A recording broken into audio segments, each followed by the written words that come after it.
Hey guys, welcome to the Reparenting Daily podcast, your daily free guide for inner child healing. This podcast helps you establish a consistent reparenting routine and is divided into 3 sections.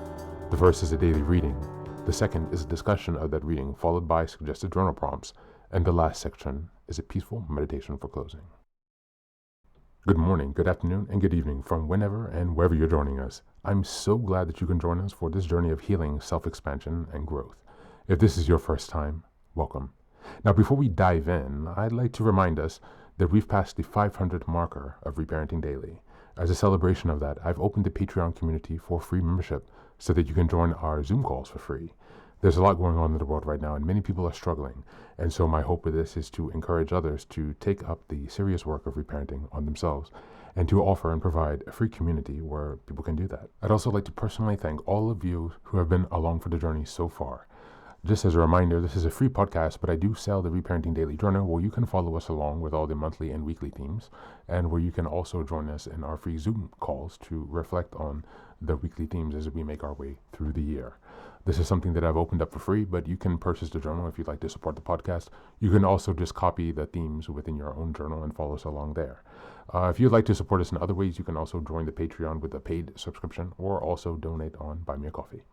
Just as a reminder, I've created another resource called Fairy Tales for Reparenting. This is a 3-volume series that organizes fairy tales from around the world into the 3 phases of the hero's journey, from beginning, middle, to end. Now, these are fairy tales that come from Grimm's fairy tales and other traditions and other cultures around the world. And while you might think that fairy tales are for kids, actually, these stories contain profound truths and lessons that we can use in our reparenting journey. So these books are a very simple and creative way to connect to your inner child. I'd like to send a very warm thank you to Maria, who has been helping me to edit the books since I had some difficulties in the fall and I've had some issues with my eyes. So now the first 2 volumes are available on Amazon in ebook or regular book format, so you can check those out, and we'll be working on that last volume to release to you as soon as possible. But again, these stories are ways to connect with lessons that are shared across different cultures, to reconnect with your inner child, and to really teach yourself some lessons that have been carried down for centuries and millennia. As we're passing episode 550, I'd like to also turn your attention to the fact that I've changed the meditation at the end of the podcast, and so you can check that out now for a new experience of binaural beats. So this helps with binaural stimulation from the left to right ear, a bit like a replication of the EMDR experience. So I'm hoping that this can help bring you guys some relief, and we'll have other meditations coming soon as we progress with the rest of the year. So with these announcements now out of the way, let's dive into today's practice. Hey guys, today's reading is 30 Days of Gratitude, and this reading is from Toward Wellbeing. Just as a reminder, we are in November and the theme is gratitude and abundance. We are in week 1, which is November 1st to the 7th, and the theme for this week is practicing daily gratitude. Apologies for the delays this past few days, guys. I'm quite sick again, so hang in there with me. Today I will not have a review of the reading because it's kind of a challenge, and so there's a list of questions to dive into every day. So I will just read the intro, and then you can check out the link in the show notes if you'd like to take this challenge on for the rest of the month. So 30 Days of Gratitude Challenge. Showing gratitude or being grateful has some very positive benefits and impacts on our mood, health, and overall well-being. Research conducted by Robert Emmons shows that by completing a gratitude journal for even a brief time, between 1 and 3 weeks, people experience a significant improvement in the following areas. Number 1, physical health, higher immunity, lower blood pressure, better quality sleep.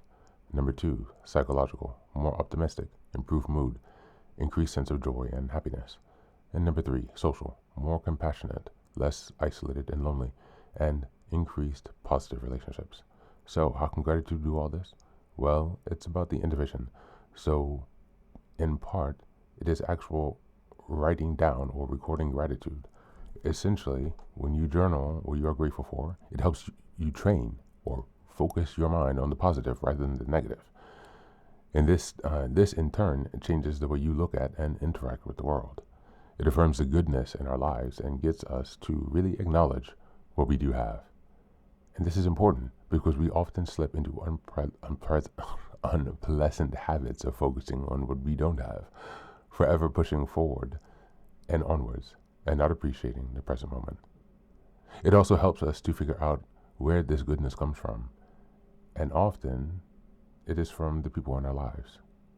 Gratitude is a way of flexing our compassion muscle and gets us really thinking about who supports us. And in turn, we acknowledge and affirm who we care about too. Start small. Gratitude is intensely personal.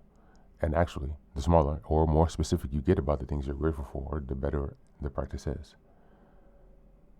We are often very aware of the big things in life that we are grateful for, but bringing attention and acknowledgement to the small things improves appreciation for our daily lives.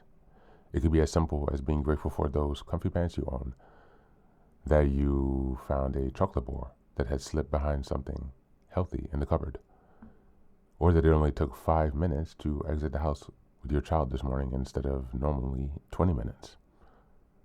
Try not to judge yourself about how good your writing is, or how others might think about what you're grateful for. Just try to recognize that there are always things to be grateful for. And then below, there's a list of 30 gratitude prompts, one that you can do each day in your journaling practice. And so I won't read through all of these. I will read through a few of them. For example, number 1 is what is something you are looking forward to? Number 6 is name one person who has had a positive impact on your life. Number 14, who in life are you grateful for?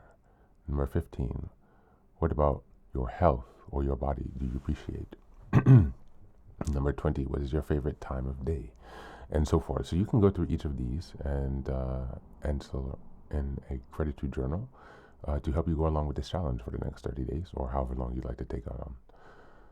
That's it for today, and now we'll go right to the meditation.